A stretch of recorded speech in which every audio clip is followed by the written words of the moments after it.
Welcome to LiveDaf, your online Daf Yomi Shir. Shalom Aleichem, welcome back. Today's daf is Menachos daf Kaf Zayin. We begin 3 lines off the top of the Yomid. A fellow gets up and pledges some gold, silver, or copper without specifying an exact amount. We have to now guess. We have to try to clarify what these terms mean. At a minimum, what's the smallest amount that can qualify as a fulfillment of his pledge? Harei Zohav. Okay, I'm going to give a Zohav to the Beis Hamikdash. Lo Yivchais. He shouldn't do less than the smallest gold coin, Medina Zohav. Says the Gemara, Vidil Menachos, who says he's talking coins. Maybe he meant a little nugget, gold nugget, which is less than a dinar Zohav. Amar Belezer. Amar Belezer. Talmud Bavli. He didn't just say gold, he said gold coin. The smallest gold coin is a dinar Zohav. Viduma Priti, perhaps. He meant a little, a smaller coin, a pruta, a little low value gold coin. Amar Papa, no, they don't exist. Priti the dahava. Nobody makes gold prutas. Loy avdi, inchi, people don't make that. It's not something which you'll find. He promised some silver, kesef. Again, leifchos medina, no less than a dinar of silver. Vidil Menachos. Once again, maybe it's a little kernel of silver. Amar Belezer damad beya. He pledged a coin. Viduma priti, perhaps a pruta of silver, which is less than a dinar. Amar Avsheshes, Ba'ashro, speaking about a place, Deloy sagu. They don't use priti, the kasper. Silver prutas. It's not in circulation, so it's not on the agenda. What about if he pledges copper, nechoshes, leifches ma kesef? He'll bring nechoshes at a minimum valued based on equal to the value of a silver, a coin, which is a davar chosh of something of substance. So that's how much copper he'll bring.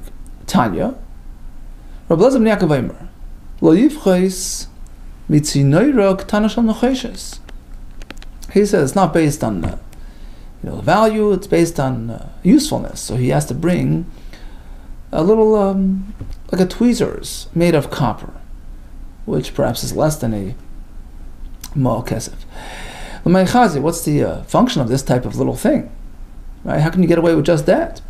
Amar Abaye, shemechatad psilos. It's made to remove the black, little black substance sitting on top of the wicks, shemachatad and psilos, to clean the wicks, and they use it to clean out the burnt material, the spent fuel, out of the cups of the menorah. So, since it has function, has use, has purpose, we can assume that even that little bit of nechoshes is deemed useful and a fulfillment of his pledge to donate something of value to the Beis Hamikdash. What if he promises barzal, metal, iron? How much of that does he have to give? Tanya, achirim oimrim, leifchos miklalya oirev. No less than the amount of metal needed to chase away to make this anti-bird barrier. Kalya, it abolishes the oir of the raven, so it's meant to be a bird chaser. So again, how much is that? Rav Yosef amal amma, a square amma of this material, Rashi learns, will be fashioned into these nails, which they would install on the rooftop of the heichal to chase away the birds. So apparently an amma by an amma of this material suffices for a substantial amount of these bird banishers. According to others, actually, Tesis learns there's another shita that the actual plate, it was an amma by an amma, like a sharp plate, what they would install, vertically along the sides of the rim of the rooftop. So one of those is what he had in mind. Interestingly, there's another shot here in Tesis that they actually made a scarecrow to chase away the birds. Okay, in any case, over here we're learning that it was made of metal, and he has to provide adequate material to make this perhaps like a section or like a track of these nails. So that's what he had in mind.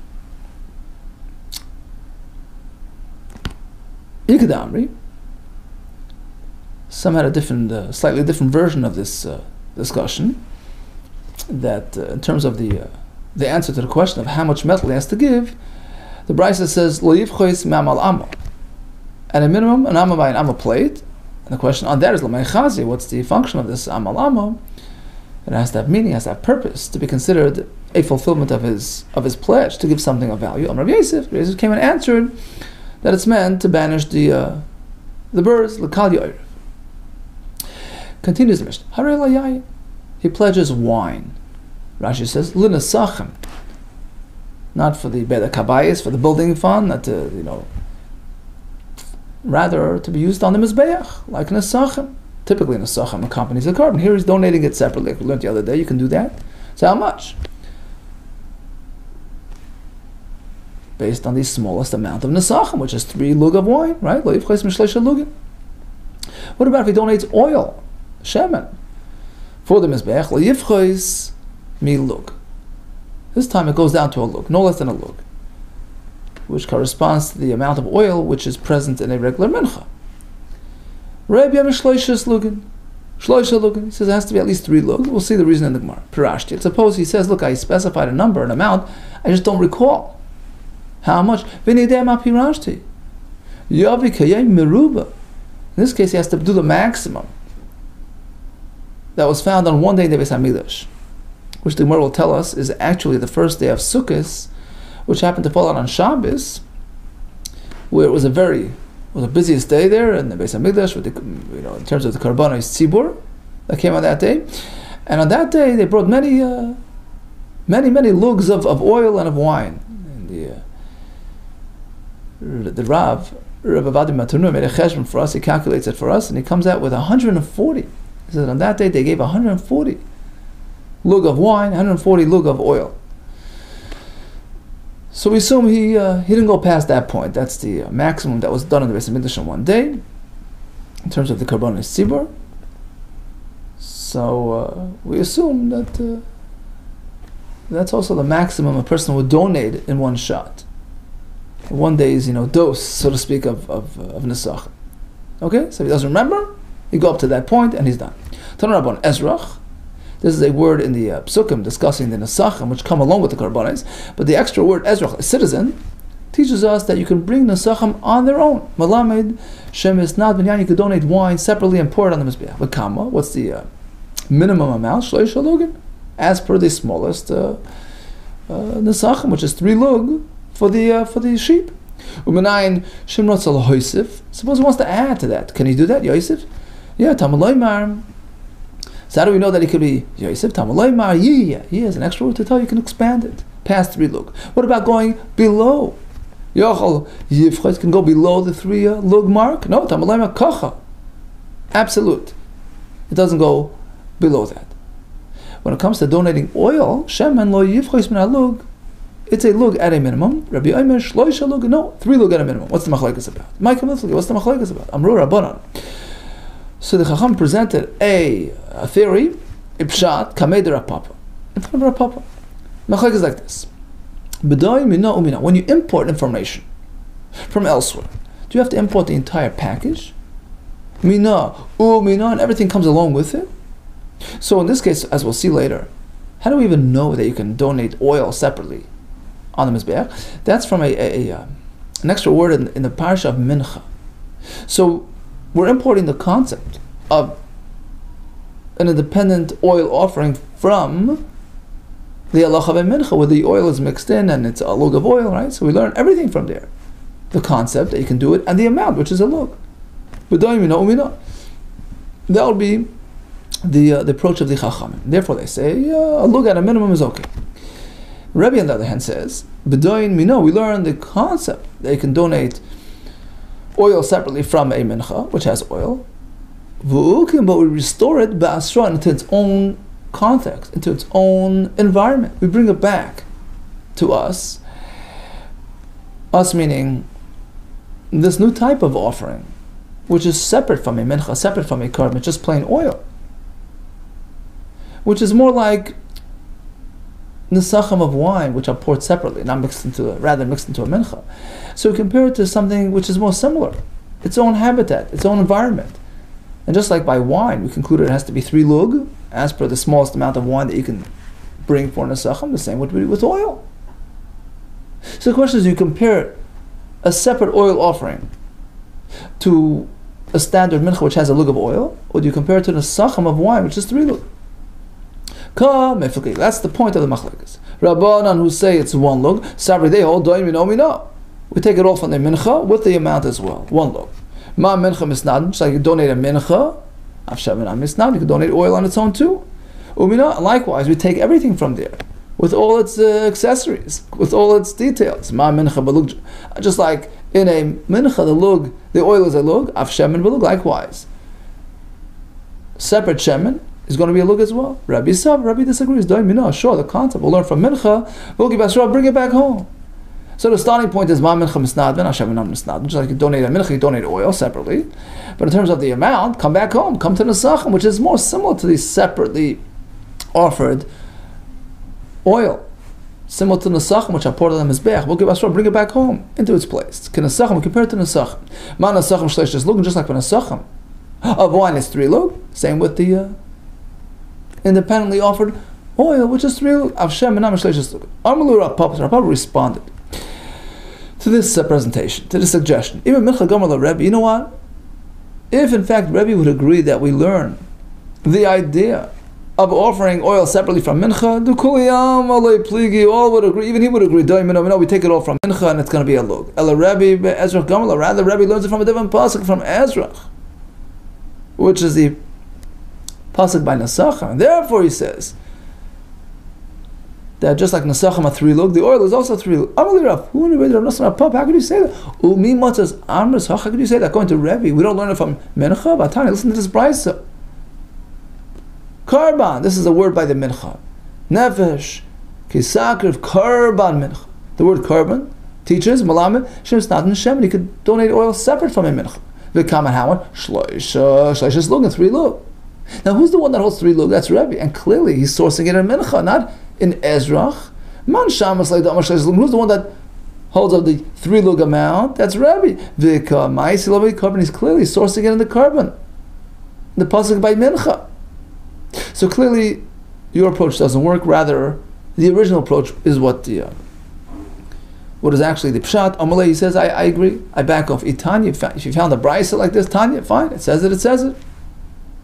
I'm not going to contest. Pirashti. Suppose he did specify an amount, but he doesn't recall. Pirashti. He doesn't know about Pirashti. So you bring the maximum that the tzibur would bring on any given day. Rice explains which day we're talking about. First you have Sukkos, Shechal B'Shabbos, falling out on Shabbos, where they bring 140 lug of wine and the same amount of oil. Continues the next mission. He promised an oila, but he didn't specify which type of oila. You can bring it from has to be a zachar, a male animal, but it could be a heavy animal, cattle, it could be an ox, it could be a par, it could be a sheep, it could be a goat, it could be a bird. Yavi keves. You can get away cheap. Smallest animal, a sheep. Rabbi Lezer ben Azariah Omer, go even further. A bird. That also works. Pirashti min aboka. But let's say he did specify, I'm going to bring an oil from heavy cattle.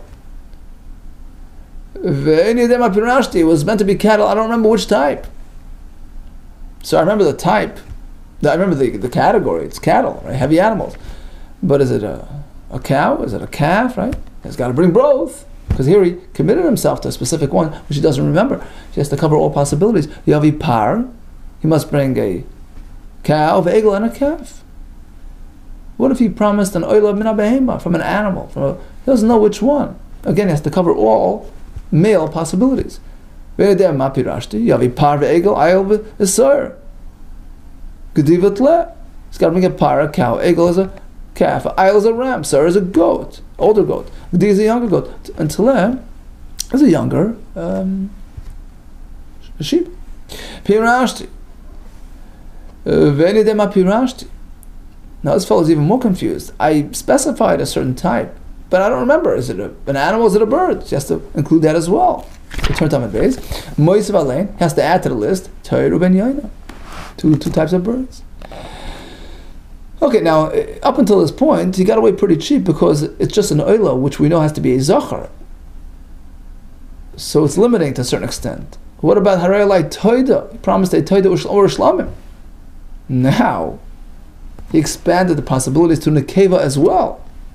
So first of all, in this case, he didn't specify anything, he just promised a carbon. Bring the cheapest, Yavi Keves, the sheep goes.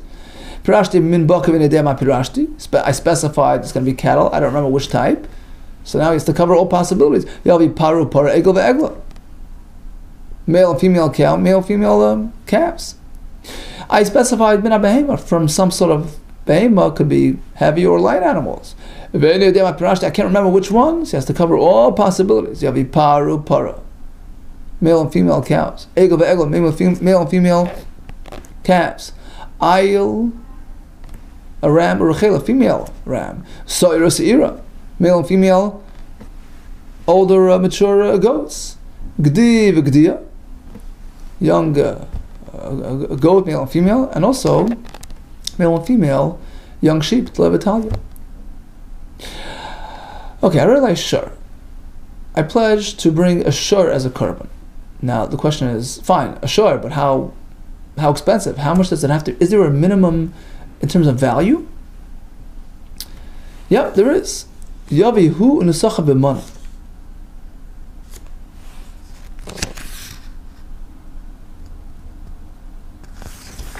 So the halacha is, he has to make sure that the shur, the ox that he's bringing, is valued at a mana, which is 100 dinar.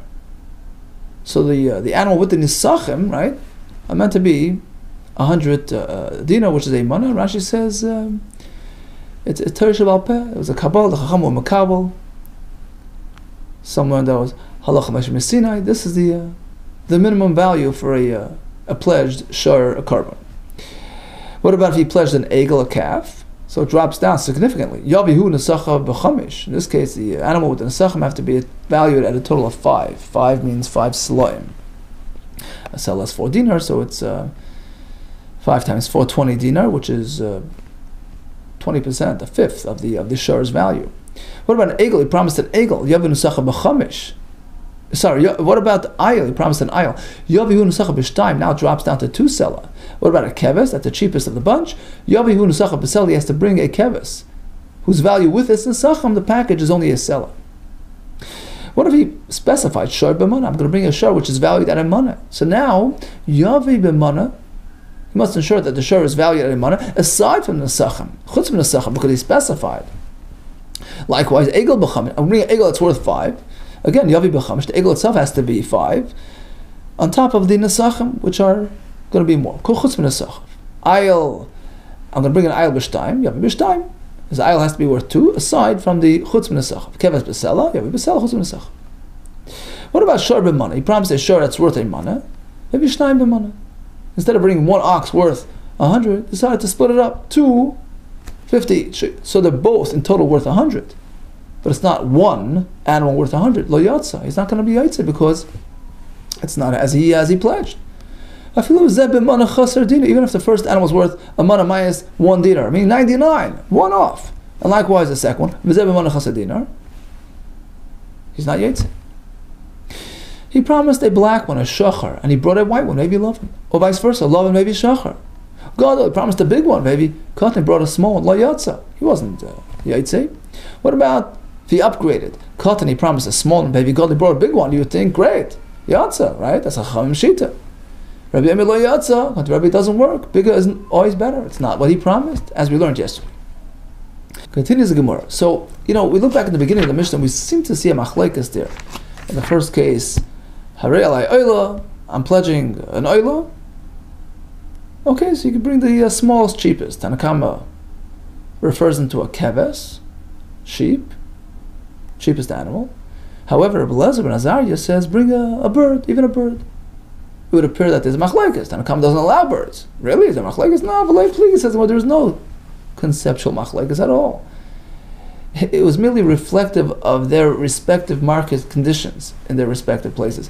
Mar, Tanakama Ki Asrei, is merely reflective of his place, where the animals were cheaper than the birds. Umar Yasrei.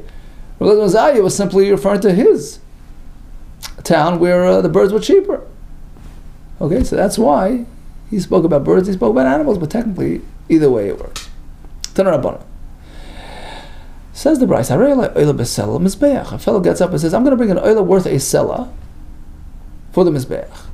So which animal is that? Yavi keves. He brings a sheep, because that's the one that's meant to be worth a sela, as per the listing in the Mishnah, right? We have no other animal which is meant to be worth a sela. So presumably that's what it means. What about pirashti? He says, I specified a certain carbon worth a sela, but I don't remember what. So in contrast to the previous case where he didn't specify, just says these words, oila b'sel mizbeach, so we know what he means, it means a keves. But pirashti, I specified some sort of offering, valued at a sela, I can't remember which one. Was it an animal? Was it maybe a mincha? I don't know, it could be anything. So he's got to bring everything. He's got to go shopping, he's got to bring everything that he can get his hands on, which is valued at a sela. He's got to bring every option. Any carbon that's worth a sela for the mizbeach. Pirashti ben abokar.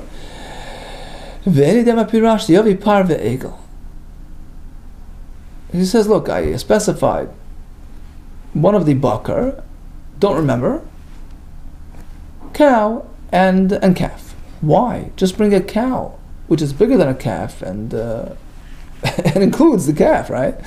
Why bring them separately? Just bring a cow. Either way is good. Either he owes it or he upgraded what he's supposed to.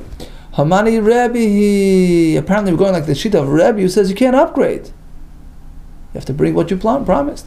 The Amar who says katan, if he pledges a small animal like a calf, if he godly brings a cow, lo yotza, he's not fulfilled. Okay, Rebbe, if in fact the mission is going like Rebbe Amos, let's proceed to the next part of the mission. Shar money, he promised a shar worth 100. Maybe Shnai b'mana, instead he brings two that are worth 100 combined. Lo yotza, it doesn't work. I feel as even they're very close to 100, each one's worth 99, doesn't work. Wrong color, no good. Shachar maybe lavan, meant to be black, was white. The opposite, lavan maybe shachar. Gadol, meant to be big, maybe cotton, and he brought a small. Lo yotza, doesn't work. Cotton maybe gadol yotza. It was supposed to be a small and he brought a big one, it works. Now this is the Rabbanon speaking, right? And then we have Rebbe again. So we went sort of back and forth. We started with Rebbe, we shifted to Chachamim. Now we're going back to Rebbe. Rebbe, no, lo yotza, it doesn't work. So, is that so? Reisha, the beginning of the Mishnah, V'seif on the very last of the Mishnah, that's Rebbe speaking. Mitzias in the middle is the Rabbanon, a little bit unusual, and yeah, we're compelled to say that the Reisha, V'seif Rebbe, beginning and the end is Rebbe, Mitzias Rabbanon, the middle is Rabbanon, V'chika Amar, and the Mishnah just didn't mean necessarily to sequence it this way, it was just the way it came out. The Mishnah just means to say like this. We're not sequencing the Rabbanon before the Rebbe, which Davar Zeh, you should know this halacha of a katan, which turned into a gadol, is a machlok. It's Rebbe Rabbanon.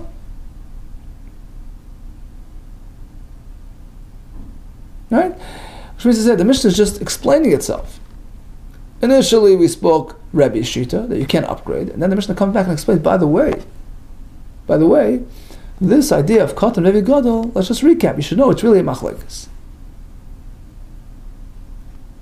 So that's why the Mishnah again repeated Rebbe at the end. It wasn't sort of to put him out of order. It was just sort of to clarify that the above mentioned concept is really subject to machlokes Rebbe and Rabbanon. Okay, so in a nutshell, person who pledges, better to be clear and specific, otherwise all kinds of confusions and very interesting halachas that were nischadish because of these confusions.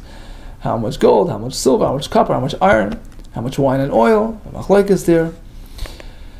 Regarding the oil, the maximum is the kiyem hameruba, right?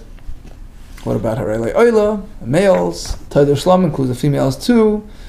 We learned about the minimum value for the karbanis with their nesachim, unless he pledged otherwise. And we sort of ran into machlokes again between Rebbe and the Rabbanon. Whether an upgrade works, going to Chacham, yes, going to Rebbe, it's got to be as promised. Okay, continue as from tomorrow. All the best to you and Atzlacha Rabbah.